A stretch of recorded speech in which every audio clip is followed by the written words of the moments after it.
Hi friends, ఈ రోజు నేను మీకు టాపిక్ మాట్లాడడానికి వచ్చానమాట. అదే మన అయ్యగారు అఖిల్ గురించి అనమాట. ఎప్పుడో 1990లో తన చిన్న చిన్న బుడి అడుగులు వేసుకుంటూ ఎంట్రీ ఇచ్చాడు. సినిమా సూపర్ హిట్ అయిపోయింది. ఇంకా 2015 వరకు అందరూ వెయిట్ చేస్తారు. నాగార్జున రెండో కొడుకు వస్తారు, మనలో తరుక్కుమని మెరిసాడు అనమాట. అమ్మ ఈడు సూపర్ గా ఉన్నాడు, జూనియర్ హిట్ రోషన్ ఇంకా మనకి అద్దరిపద్దే అన్నాను అనుకున్నారు. 2015 కూడా అందరూ అదే అనుకున్నారు అనమాట. వినాయక్ డైరెక్షన్, ప్రొడ్యూసర్, అనురూపన్స్ మ్యూజిక్, సూపర్ గుంట సినిమా, ఇంకా తిరుగులేదు. వినాయక్ ఖైదీ నెంబర్ 150 తీశాడు. చిరంజీవి గారికి ఖైదీ నెంబర్ 150 ఇచ్చాడు. మన అఖిల్ గారికి కూడా హిట్, సూపర్ హిట్ ఇచ్చేస్తాడని చెప్పేసి Akhil the power of Jua అని పెట్టాడు. పెట్టిన తర్వాత ఈ డేట్ కొంచెం తేడాకుండే సీన్ అని అందరూ అనుకున్నారు. పర్లేలే ఉంది, అఖిల్ బాబు డ్యాన్స్లు వేసాడు, సూపర్గా ఉన్నాడు బాబు అని చెప్పి అందరూ థియేటర్లో కూర్చున్నారు. అప్పుడు తర్వాత అర్థమైంది జొవ్వా అలకారి మన దీపేంద్ర అని. అసలు తిక్కమక లాగా ఉంటుంది అనమాట సినిమా. సరే, ఈ దాని నుంచి 2 ఏళ్ళు పట్టింది బాబు గారికి నిద్ర లేవడానికి.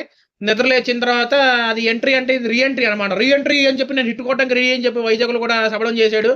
ఆ శపథం కాస్త విఫలం అయిపోయింది అనమాట. హలో అన్నాడు. 2వ రోజుకే 3వ రోజుకే అందరూ బాయ్ అని చెప్పి పంపించారు.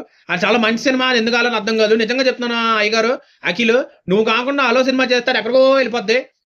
తర్వాత మిస్టర్ మజ్ను కూడా అంతే, నువ్వు కాకుండా వేరే ఒకటి చేసేయడం super hit, bumper hit, blockbuster, average, break even అన్నీ అయిపోతాయి. నువ్వు చేసేవాళ్ళు ఆడలేదు.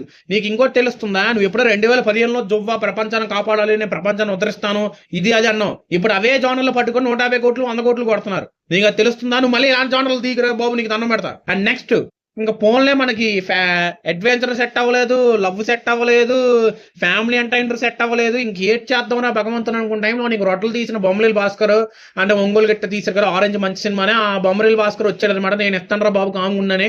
సో బొమ్మరీల్ భాస్కర్ ట్రై చేసి నీకు కంబ్యాక్ వచ్చింది. అమ్మయ్య ఒక హిట్ వచ్చిందిరా బాబా, నువ్వు అందరూ అలా హ్యాపీ కూర్చునేసరికి దురదృష్టం వచ్చి నేను నీ ముందే ఉంటానని చెప్పి మళ్ళీ ఇంకా సురేందర్ రెడ్డి కిక్కు ఇచ్చిన రొడ్డు ఇచ్చిన డైరెక్టర్ని తీసుకొచ్చి ఏజెంట్ అన్నావు. నీకు అవసరమా అన్న డైలాగులు, ఆ యాక్షన్లు, ఆ చేజులు?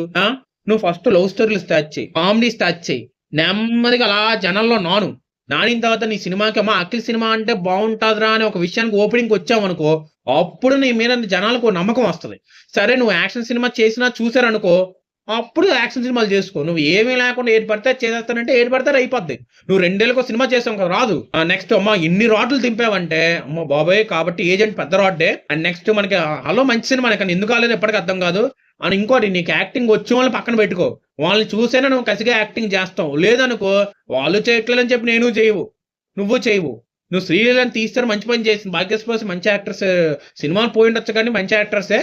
సో నువ్వు కాబట్టి లెనిన్లైనా బాగా కష్టపడి యాక్ట్ చేసి జనాల్ని, నీ అభిమానుల్ని ఆనందింపజేస్తావు అని కోరుకుంటూ, that's the video friends. Thank you, please subscribe.